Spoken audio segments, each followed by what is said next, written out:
അക്കൂസ് കിച്ചണിലേക്ക് എല്ലാവർക്കും സ്വാഗതം. ഞാൻ ഇന്ന് കേർഡ് റൈസാണ് ഉണ്ടാക്കാൻ പോകുന്നത്. ഇത് ഉണ്ടാക്കാൻ അധികം പുളിയില്ലാത്ത തൈര് വേണം.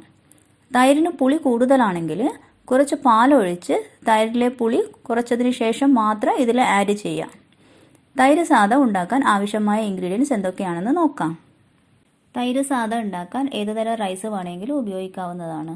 ഞാനിവിടെ ബസ്മതി റൈസ് 1.5 ഗ്ലാസ്സാണ് എടുത്തത്. തൈര് 3 ഗ്ലാസ്, കറിവേപ്പില കുറച്ച്, ഇഞ്ചി ചെറുതായി മുറിച്ചത് 2 ടേബിൾ സ്പൂണ്, പച്ചമുളക് ചെറുതായി മുറിച്ചത് 3 ടേബിൾ സ്പൂണ്, ജീരകം 1 ടേബിൾ സ്പൂണ്, കായം 1 ടേബിൾ സ്പൂണ്, വെളിച്ചെണ്ണ, ഉപ്പ്, ഉഴുന്നുപരിപ്പ് 1 ടേബിൾ സ്പൂണ്, കടു 1 ടേബിൾ സ്പൂണ്, വറ്റൽമുളക് 4-5 എണ്ണം. ഒരു പാത്രം സ്റ്റൗവിൽ വെച്ച് 3 ഗ്ലാസ് വെള്ളം ഒഴിച്ച് നന്നായിട്ട് ചൂടാക്കുക. ഞാൻ 1.5 ഗ്ലാസ് ബസ്മതി റൈസാണ് എടുത്തത്. 1.5 ഗ്ലാസിൻ്റെ നേരെ ഡബിൾ 3 ഗ്ലാസ് അല്ലേ, അപ്പോൾ 3 ഗ്ലാസ് വെള്ളം എടുക്കുക. വെള്ളം നന്നായി ചൂടായി കഴിഞ്ഞാൽ അരി കഴുകി ഇടണം. വെള്ളം തിളച്ച് കഴിയുമ്പോൾ ആവശ്യത്തിന് ഉപ്പിട്ട് കൊടുക്കുക. എന്നിട്ട് നന്നായിട്ടൊന്ന് ഇളക്കി മൂടി വെച്ച് ലോ ഫ്ലെയിമിൽ വെച്ച് വേവിക്കുക.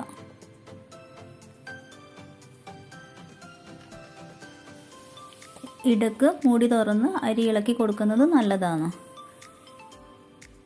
മീഡിയം ഫ്ലെയിമിൽ വെച്ച് തന്നെ വേവിക്കുക.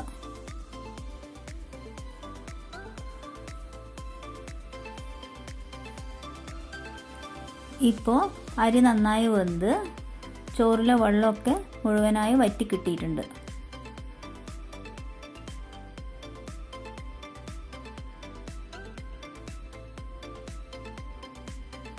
ഇനി ഗ്യാസ് ഓഫ് ചെയ്ത് ചോറ് തണുക്കാൻ വെക്കണം.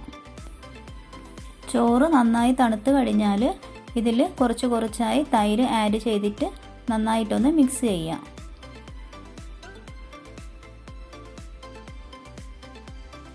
പുളിയില്ലാത്ത തൈര് തന്നെ എടുക്കാൻ ശ്രദ്ധിക്കണം. പുളി കൂടിപ്പോയാൽ കഴിക്കാൻ പറ്റാതെയാവും.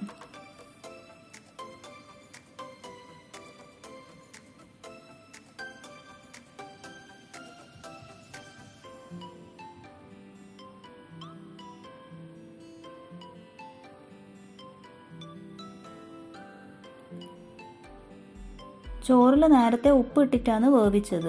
നോക്കിയിട്ട് വേണമെങ്കിൽ മാത്രം ഉപ്പിട്ട് കൊടുക്കുക. 1 ടേബിൾ സ്പൂണ് കായം കൂടിയിട്ട് നന്നായിട്ടൊന്ന് വീണ്ടും മിക്സ് ചെയ്ത് വെക്കുക. ഒരു പാനിൽ കുറച്ച് വെളിച്ചെണ്ണ ഒഴിച്ച് കടു പൊട്ടിക്കുക.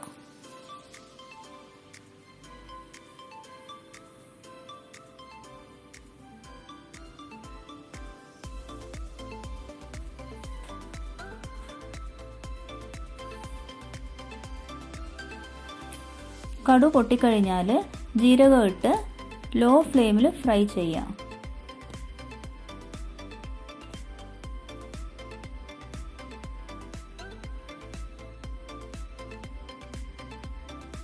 ജീരകം ബ്രൗൺ കളർ ആയതിനു ശേഷം ഉഴുന്നുപരിപ്പ് ഇട്ട് ലൈറ്റ് ബ്രൗൺ കളർ ആവുന്നത് വരെ ഇളക്കിക്കൊണ്ടേ ഇരിക്കുക. ഇപ്പോൾ ഉഴുന്നുപരിപ്പ് നല്ല ഒരു ബ്രൗൺ കളറായി കിട്ടിയിട്ടുണ്ട്. ഇനി ഇതിൽ ഇഞ്ചിയും ചെറുതായി മുറിച്ച പച്ചമുളകും വറ്റൽമുളകും ഇട്ട് നന്നായിട്ടൊന്ന് മൂപ്പിക്കണം.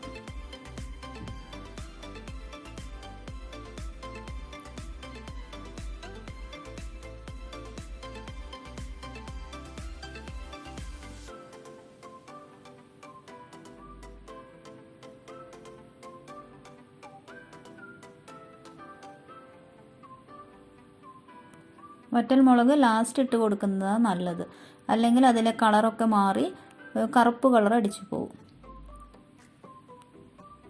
ലാസ്റ്റ് ഇതിൽ കുറച്ച് കറിവേപ്പില ഇട്ട് ജസ്റ്റ് ഒന്ന് ഇളക്കിയിട്ട് സ്റ്റൗ ഓഫ് ചെയ്യാം.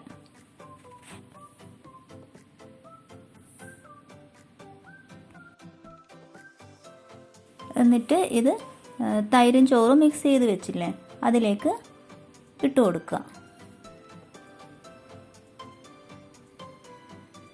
എന്നിട്ട് നന്നായിട്ടൊന്ന് മിക്സ് ചെയ്താൽ കേർഡ് റൈസ് തയ്യാറായി.